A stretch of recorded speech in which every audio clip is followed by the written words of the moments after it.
E vamos começar aqui. Eu queria aproveitar, começando com um gancho que você me deu, já na sua apresentação. Porque, assim, eu estou envolvido também com esse ecossistema de startups e a gente sempre encontra aí dificuldade para compreender termos. Já começa com a definição de startup. Aí você falou que você teve a sua startup, né? Não chamava assim? Eu cansei de conversar com pessoas hoje. Todo mundo fala, eu tenho uma startup, eu fiz uma startup, a minha empresa é uma startup. Então, eu queria pedir para a gente dar um panorama, primeiro para quem está nos assistindo que não conhece bem os termos, que você ajudasse a gente a definir o que de fato é uma startup, quando a empresa de fato pode ser considerada uma startup, e aí os modelos de investimento também que existe muito nesse e são diferentes nesse mercado, e a gente fala de anjos, né? Não só ah, a Anjos do Brasil é uma excelente iniciativa, mas o que, que é o investidor anjo? E aí a gente tem as siglas. Aí começa VC, CVC e assim por diante. O VC, Venture Capital, o CVC, o Corporate Venture Capital. Se você puder dar para a gente umas definições de cada uma dessas coisas, só para quem está nos assistindo que ainda não conhece bem, entender, para aí depois a gente poder também aprofundar um pouco mais nisso. Claro, com prazer, né? Acho que uma boa questão, né, começando por essa questão da definição da startup, né, que Isso. é uma discussão grande, viu, gente? É, eu sei. Parece uma coisa, né, meio óbvia, mas não é. Então, se você tem dúvida assim do que é uma startup ou do que não é, primeira coisa, eu gosto sempre de dizer, gente, não existe nenhuma definição absoluta, né? Até, por exemplo, uma das discussões que eu participei foi quando houve a criação do Marco Legal das Startups, Sim, né? E aí, para a lei, como é que a gente define? Eu falei, gente, para cá a gente tem que definir de forma objetiva, isso é uma lei, né? Então, aí foi escrito lá alguns critérios, né? Tempo de existência, enfim, até algumas pessoas questionaram, mas não é isso, mas passou um mês e deixa de ser. Fala, não, gente, isso é para lei, né? Vamos deixar claro isso. A lei precisa ser uma coisa objetiva para ter segurança jurídica, né? Mas para nós do mercado, né? O conceito de startup, né? O nome, né, vem obviamente de origem inglesa, né, do inglês. Startup é começar, né? Então, teoricamente, qualquer negócio que está começando poderia ser chamado de startup, até poderia, né? Mas na prática, esse termo acabou sendo muito utilizado, né, para empresas que têm algumas características que eu digo que meio que são, vamos dizer assim, né, consenso no mercado que definem o que é uma startup, né? Então, a gente diz sempre uma das características essenciais é a inovação, né? A gente aplica o termo startup para negócios que são inovadores, que tem uma diferenciação grande em relação ao que existe no mercado, né? E eu digo uma diferenciação não é só a gente falar um pouquinho melhor, é um pouquinho diferente, não. É algo realmente, né, inovador ou até transformador, certo? Acho que esse é o primeiro ponto-chave, né, do que a gente usa da inovação de startup para, né, designar. E essa inovação, obviamente, né, não é só para ser diferente, no final é por que isso, né? Porque isso gera uma vantagem competitiva significativa, ou tem uma barreira de entrada para potenciais outros concorrentes. É algo que vai potencializar esse negócio para crescer e crescer muito rápido, né? Porque essa é uma segunda característica, aí já entrando, né, na definição de startup, do que a gente chama de escalabilidade, né? São negócios que podem crescer muito aceleradamente, né? Então, obviamente, são negócios que a gente fala, né? Aí vem do inglês também, que a gente chama de asset light, né? Quer dizer, negócio que não tem muitos ativos, né? O asset light é leve em ativos, né?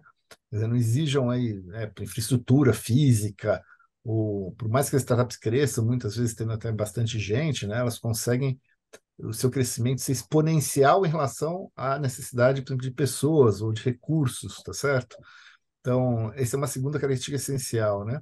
E a terceira característica também que é senso comum, é que atinja grandes mercados, né? São negócios que têm potencial, né? No mínimo a gente diz, por exemplo, no caso do Brasil, que já é um mercado razoável, mas no mínimo atingir o mercado nacional como um todo, né? Idealmente, né, ser um negócio com potencial até para ser internacionalizado, né?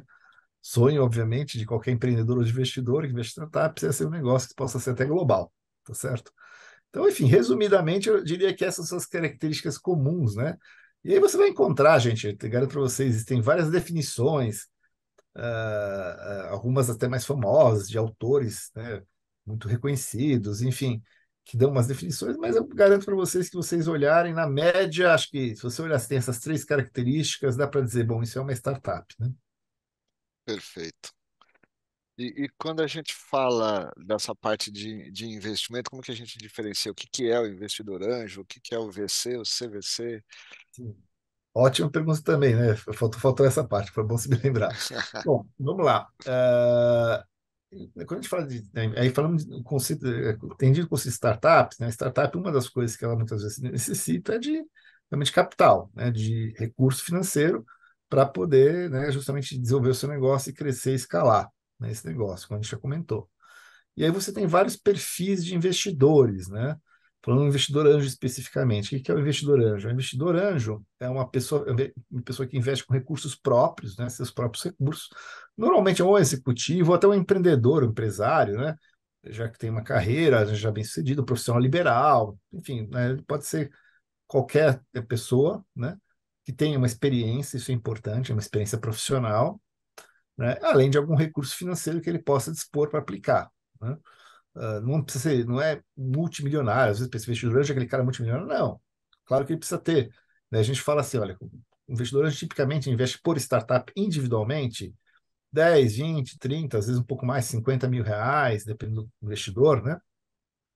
E vai investir umas duas, três por ano, quer dizer, então ele vai ter que ter aí, em média, 40, 50, até uns 100 mil reais por ano para alocar. Isso nunca deve representar mais do que 5, 10% do patrimônio ou da renda dele, né? Então, normalmente, a pessoa que tem, claro, algum patrimônio, que já tem alguma carreira bem-sucedida, mas mais importante que o dinheiro é justamente a experiência, o conhecimento, a rede de relacionamento, que é o que faz a diferença para esse empreendedor, né? Todo esse valor agregado que vai ajudar o empreendedor a evitar de cometer erros já sabidos, né? Ou erros que ele já Uhum. tenha passado, né? Cometer essas falhas. A gente fala muito, startup pode falhar, pode errar. Eu falo, pode, claro, coisas novas, não aquilo que já é conhecido, né? Então, esse investidor, o anjo, né? O conceito anjo vem do anjo da guarda, aquele anjo protetor, né? Não é o anjo de ser bonzinho, nada disso, né? Que muitas vezes tem gente que pensa. Até eu faço uma brincadeira. Eu falo que a gente é anjo, mas não é santo, a gente não faz milagre, né? E aí, falando já do Corporate Venture Capital, né, já dando um salto um pouquinho, né, que tem alguma similaridade em alguns conceitos, como vocês vão observar, o Corporate Venture Capital já é um investimento feito por empresas, normalmente médias e grandes empresas, né, que estão buscando inovar, né, uma forma de até ajudar essa empresa, no final, claro que tem um objetivo até além do capital financeiro, né, porque o investidor anjo, como outros investidores, os fundos de venture capital, né, e por aí vai, o objetivo normalmente é o retorno financeiro, né? Ele investe, aporta e tem retorno financeiro. Claro que tem outros retornos, eu falo sempre tem o aprendizado, tem, enfim, né? Mas no final o retorno é financeiro, basicamente. O Corporate Venture Capital não, ele já tem um retorno que ele quer um objetivo estratégico, né? Então pode ser vai investir naquela startup porque ela está inovando no negócio, que se der certo, aquilo pode, né, eventualmente virar, posso fazer uma parceria, contratar ela ou fazer uma parceria para vender esse produto para os seus clientes.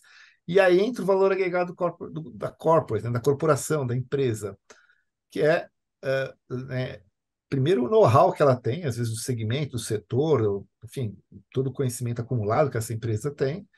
Segundo, tem o capital, os recursos, não só às vezes capital financeiro, mas os recursos todos que ela tem. E o terceiro, né, é o acesso ao mercado.